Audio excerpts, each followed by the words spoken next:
네, 안녕하세요. 하이드로소프트의 양소희입니다. 이렇게 세미나를 통해 만나 뵙게 돼서 반갑고요. 오늘 소개해드릴 웹세미나 주제는 톡스캠이라는 프로그램을 소개해드리는 자리입니다. 그동안 GPSX에 대해서 소개를 해드렸었고요. 오늘은 특별히 톡스캠이라는 프로그램에 대해서 소개를 해드릴 건데요. 주로 이제 하수나 산패 처리장에서 발생하는 VOC나 해잡이나 오일, 슬러지 같은 것들의 배출량을 산정하는 프로그램이라고 보시면 됩니다. 이 프로그램은 원래 GPSX를 만든 하이드로멘티스에서 만든 프로그램이고요. 아무래도 배출량 산정에 관련된 거기 때문에 산패 처리장에서 많이 사용을 하고 있고요.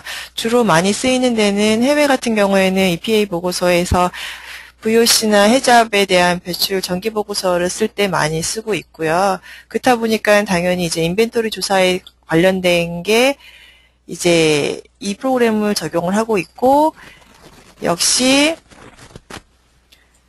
톡식한 물질들이 수계나 슬러지, 오일, VOC 등 각 개로 방출되는 배출량을 산정을 할 수가 있고요. 이런 식으로 모니터링에 사용을 할 수도 있고, 설계로 들어가면은 이제 에미션 양을 감축을 위해서 플랜트 설계를 하는 그런 보조 도구로서도 사용할 수가 있습니다. 톡스캠에는 다음과 같이 여러 가지의 공정이 있는데요. 약 50여 가지 처리 공정이 있습니다. 그래서 마찬가지로 GPSX처럼 비슷하게 그 하수 처리장이나 산패 처리장 대부분을 커버할 수 있는 객체들이 있기 때문에 사용자가 이 객체를 드로잉보드 상에 위치를 시켜서 레이아웃을 구성하시면 되시고요.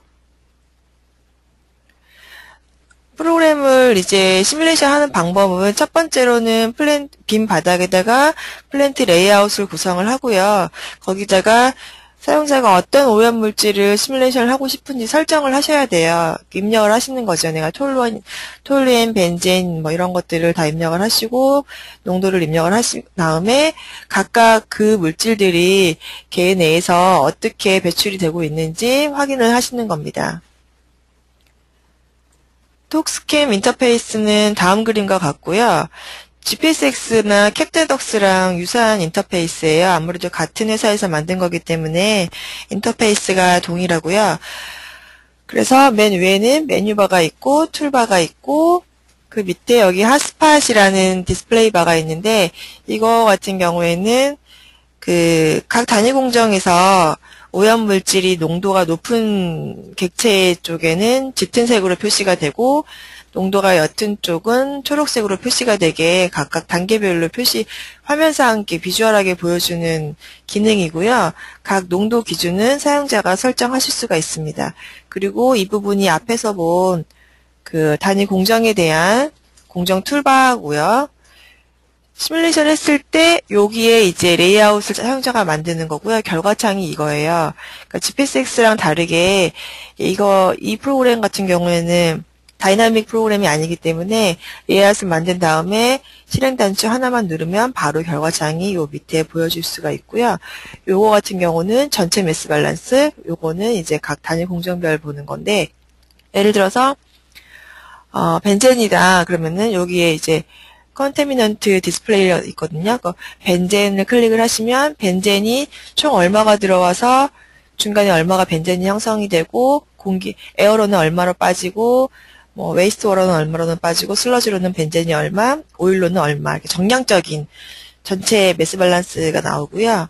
요 부분에서는 벤젠이 각 단위 공정별로 유입수에서는 얼마가 있었고, 그 다음 공정에서는 얼마가 되고, 그 공정에서 에어로 빠지는 게 얼마, 웨이스트로 빠지는 게 얼마, 이제 그람 단위로 매스 밸런스로 맞춰지는 거죠. 이 결과를 보는 게 톡스캠의 가장 크리티컬한 그 포인트라고 볼 수 있습니다.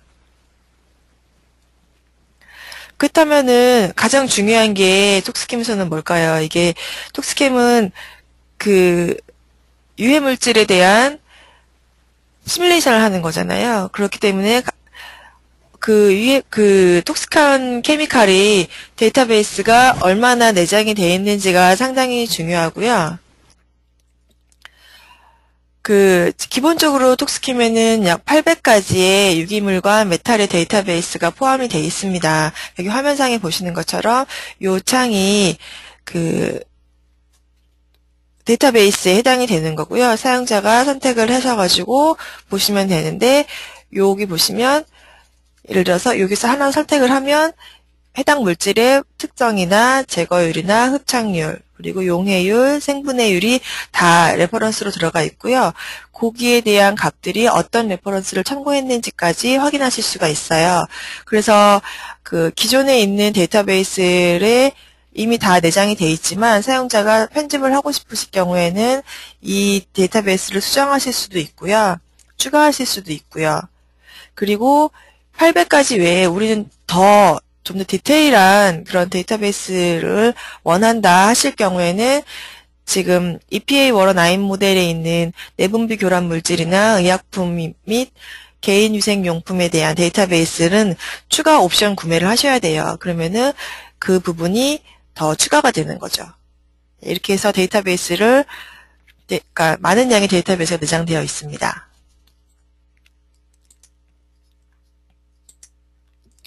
톡스캠 결과창은 아까 제가 말씀드린 것처럼 여기 밑에 하단에 있는 게 그 결과창이고요. 보시면 아까 제가 말씀드린 것처럼 해당 오염물질이 들어온 양, 생성된 양, 에어로, 에어스티워러로 각각 시스템 각 개 내에서 빠지는 양이 얼마인지, 발생량이 얼마인지에 대한 매스 밸런스고요. 요거는 각 객체별로, 단위 공정별로 현기성 소화조에서 공기중으로 나가는 게, 그리고 활성 슬러지 객체에서 멜트프레스에서 얼마가 되는지 그것들이 양을 볼 수가 있는 겁니다. 요것도 마찬가지 비슷한 거고요. 비슷한 결과창이고요. 그리고 요 값들은 여기 그래프를 누르시면 각 그래프로도 확인하실 수가 있어요. 좀 자세한 사항은 제가 이따가 프로그램으로 들어가서 보여드리도록 하겠습니다. 그리고 민감도 분석을 수행할 수가 있고요. 예를 들어 이거 같은 경우는 이제 유입수에서 메탄올 양이 증가할수록 이제 각 메탄올이 에어로 빠지는 양, 에이스터로로 빠지는 양, 슬러지 오일, 생분해, 그리고 처리되는 것들이 어떠한 영향을 미치는지 볼 수가 있는 거죠. 지금 그래프상으로는 다 일직선이기 때문에 영향이 없는 걸로 볼 수가 있고요. 요거는 사용자가 각각 드랍다운 단추를 눌러서 민감도 분석을 수행하시면 됩니다. 백솔버 기능은 역산 기능이에요. 그래서 유입수 농도를 맞추는 기능이라고 보시면 되고요. 여기서 보시면은 클로로포름의 벨트프레스 공정에서 클로로포름 농도를 0.5로 맞추기 위해서는 런을 누르면 유입수의 농도의 메탄올이 얼마큼 돼야 된다. 이렇게 보시면 되는 거예요. 거꾸로 역산을 해주는 기능이라고 보시면 되죠. 단위 공정에 클로로포름이 많이 나오는 단위 공정이 있는데 얘를 100이 나오는데 10으로 맞춰주려고 하면 유입수에서 얼마가 들어와야 되는지 그 값을 계산을 한다고 보시면 돼요. 그리고 시뮬레이션한 결과는 모두 다 이제 엑셀이나 텍스트 파일로 내보내기 하실 수가 있고요. 엑셀로 내보내기 할 경우에는 이렇게 그림을 선택을 하시면 이미지랑 각 전체 개요와 각각 단위 공정별 개요를 엑셀 파일로 보실 수가 있습니다. 그리고 앞서 말한 핫스팟 기능에 해당이 되는 건데요.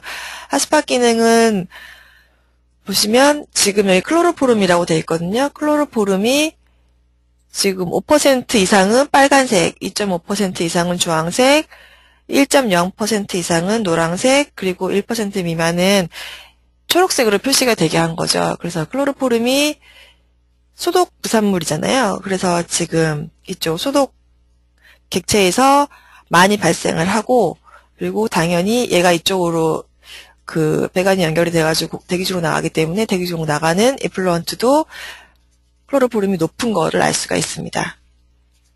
네, 이렇게 핫스팟 기능은 한눈에 보기 쉽게 어떤 오염물질이 어떤 공정에서 많이 발생하는지 보실 수가 있는 기능입니다. 톡스캠을 주로 사용하는 데는 아무래도 이게 해외 프로그램이기 때문에 해외에 쌈피 처리장이 있는 정유회사나 제약회사 등에서 많이 사용을 하고 있고요. 유기화학회사 등에서도 많이 사용을 하고 있고, 다음과 같이 정부나 학교에서도 많이 이용을 하고 있습니다. 그 EPA 보고서를 제출해야 되는 데서는 기본적으로 많이 사용을 하고 있고, 최근 한 3, 4년 사이에 SpaceX는 이제 하수처리장에 특화된 프로그램이라고 하면은 톡스캠은 이런 산패나 이쪽 배출량 산정 쪽으로 특화된 프로그램이기 때문에 급격하게 수요가 많아진 제품입니다. 그러면 간단하게 이제 그 프로그램에 대해서 살펴봤고요.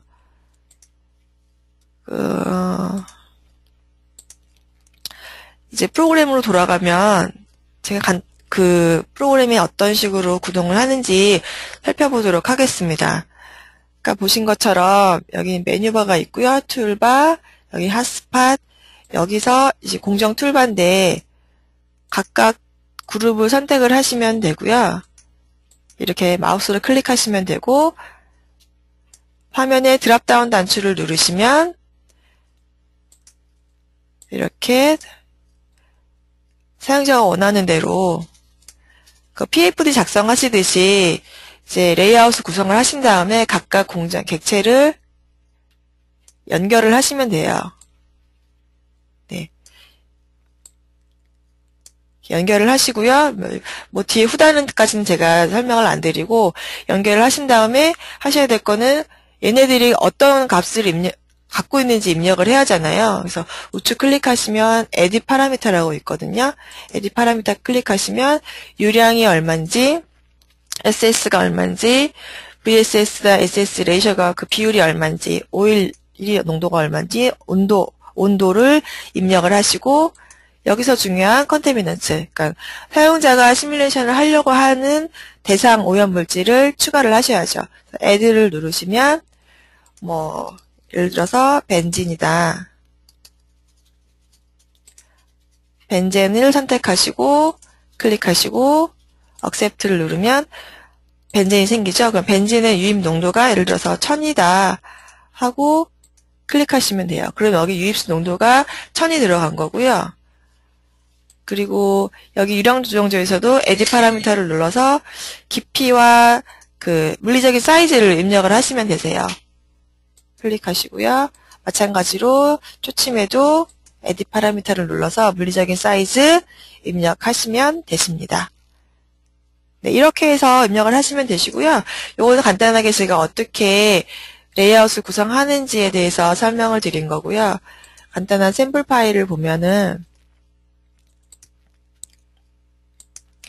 이거는 일반적인 그냥 활성 슬러지 공법이에요. 그래서 유입수가 들어와서 유량 조정조, 초침, 생물 반응조, 종침, 그리고 나가고 이쪽으로는 흡기성 소화조가 있고 벨트 프레스 탈수해서 슬러지 처리하는 것까지 이렇게 사용자가 다 만들어 놓으신 거예요. 만들어 놓아서 우측 클릭해서 에디 파라미터를 보시면 이미 유량이 3000이고 SS가 200 이렇게 다 나머지는 디폴트 값을 쓴 거죠. 그리고 컨테미넌츠가 아세톤, 벤젠, 클로르포름, 메탄올을 입력을 한 거예요. 그래서 까만 글씨는 원래 디폴트 값이고요. 파란 거는 사용자가 디폴트에서 뭔가를 바꾼 거죠. 그래서 아세톤이 1000이랑 클로르포름이 10,000, 메탄올이 50,000이 들어오는 이런 처리장에서 얘네가 이제 걔 내에서 어떻게 배출이 되는지 시뮬레이션을 하는 거거든요. 그러면 이미 다 여기에는 그 사용자가 값을 다 입력을 한 상태고요. 시뮬레이션을 하기 위해서는 간단하게 이 계산기 버튼 Calculate를 클릭을 하시면 끝난 거예요. 그럼 시뮬레이션이 종료가 된 거예요. 되게 간단하죠. 아까 말씀드린 것처럼 톡스캠은 다이나믹 그 프로그램이 아니기 때문에 버튼만 누르면 바로바로 계산이 되고요. 사용자가 사용하기가 훨씬 쉬우세요. 그러면 중요한 건 이 부분이죠. 지금 계산은 다 됐어요. 벤젠, 아세톤, 클로르포름, 메탄올에 대해서 다 계산이 된 상태고요. 선택만 하시면 되세요. 아세톤을 클릭하면 지금 아세톤이 배출되는 부분이 이 부분이 좀 많이 배출된다는 거 아실 수 있고, 벤젠 클릭하면 벤젠이 여기서 굉장히 높은 농도로 배출이 되고 있고요. 클로로포름은 이쪽에서 많이 발생하고 있고, 메탄올은 거의 발생을 하고 없죠. 그리고 아세톤 다시 누르면은요, 그림이 다시 바뀌잖아요. 글씨, 여기도 계산이 바뀌는 거예요. 그러니까, 아세톤에 대해서 총 들어오는 게 매스로 3만이 들어왔는데, 아세톤이 형성된 거는 없고요. 그리고 에어로 빠진 게 이만큼, 웨이스트 워터, 슬러지, 오일, 공기 중에서 처리된 거, 그리고 생분해된 거. 이게 아세톤에 대한 전체 매스 밸런스라고 치면, 다시 아세톤을 클릭을 하면 여기가 이제 환하게 되죠. 다시 클릭할게요. 유입수에서 아세톤이 3000이 들어오죠. 그러면 유량 조정조에서 지금 반송이 되고 있기 때문에 아세톤이 요만큼이 들어와서 지금 유량 조정조에서 에어로 빠지는 양이 아세톤 양이 이만큼, 웨이스트 워터로 빠지는 양이 이만큼이에요.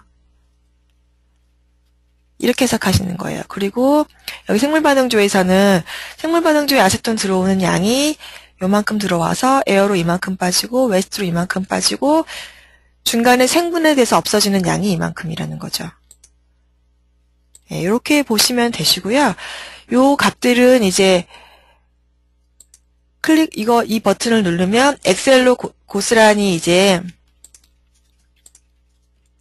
붙여넣기 이렇게 하실 수가 있고요. 그리고 이 그래프 표시를 누르시면 전체 아세톤이 어디서 가장 많이 발생되고 없어지는지, 그러니까 에어 에미션, 아세톤이 그 대기 중으로 방출되는 양이 이만큼이고 가장 많은 거는 생분해라는 걸 알 수가 있죠. 생분해로 아세톤이 가장 많이 분해가 된다는 걸 알 수가 있고요.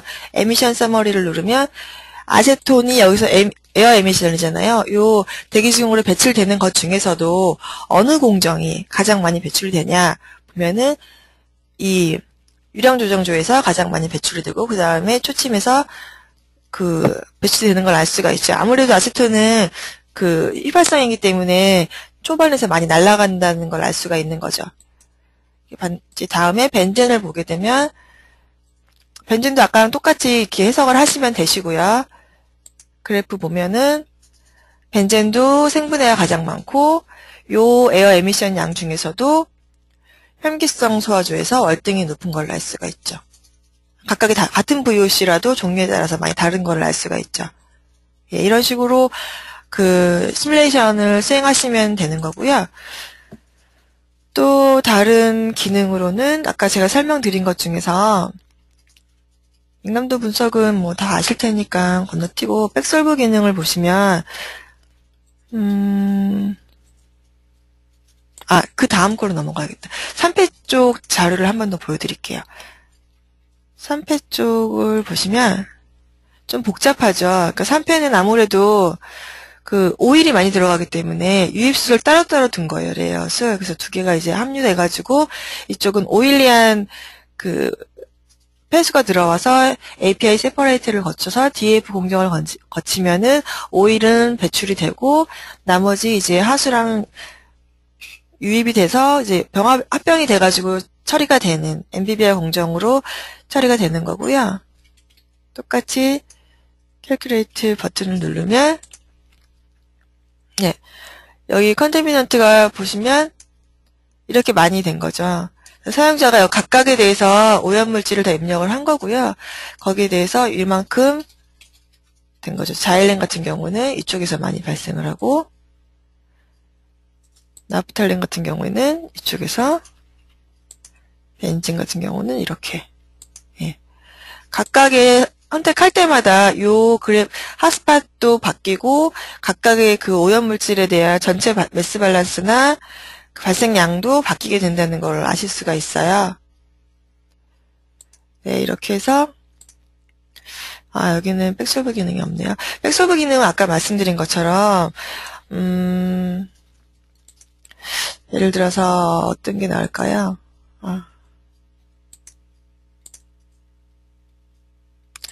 지금 벤젠이 API에서 28.88이라고 에어 에미션이 에어로 나가는 게 28.88이잖아요. 그럼 얘를 그냥 10으로 하려면 벤젠이 얼마가 돼야 되는지 한번 그걸 백솔버 기능으로 한번 확인을 해볼게요. 지금 28.88일 경우에는 유입수에서 벤젠이 100이 들어오고 있거든요. 100이 들어왔을 때 아까 28.88이었잖아요. 그러면 백솔버로 벤젠을 하는데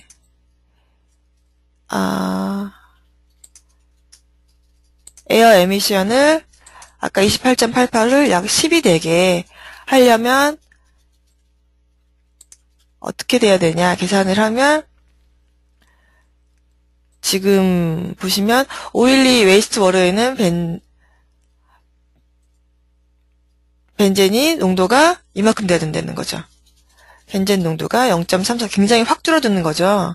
그리고 여기서도 마찬가지로 합쳐서 처리가 되는 거기 때문에 0.333645가 돼야 된다는 거예요. 그래서 요 값을 넣으면은 벤젠이 10이 된다는 거죠. 네, 백솔버 기능은 이렇게 역산하는 기능으로 맞출 수가 있고요. 이 톡스캔 같은 경우는 GPSX보다 상당히 간단한 프로그램이기 때문에 사용자가 사용하기 굉장히 편리하시고요. 한두 번만 이렇게 해보시면 금방 파악하기 쉬우실 겁니다. 네, 이렇게 해서 톡스캠에 대한 프로그램 소개를 간단히 해드렸고요. 혹시 궁금한 점 있으세요?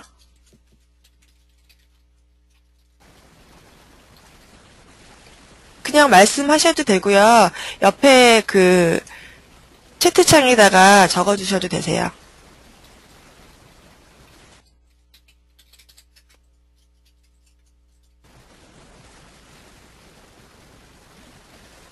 네, 궁금한 게 없으시면 오늘 톡스캠 웹세미나는 이것으로 마치도록 하겠습니다. 그리고 지금 참석하신 분이 워낙 적긴 한데 제가 이메일로 설문지 보내드릴 건데요. 설문지 회신해 주시면 저희 다음 웹세미나 할 때 참고하도록 하겠습니다.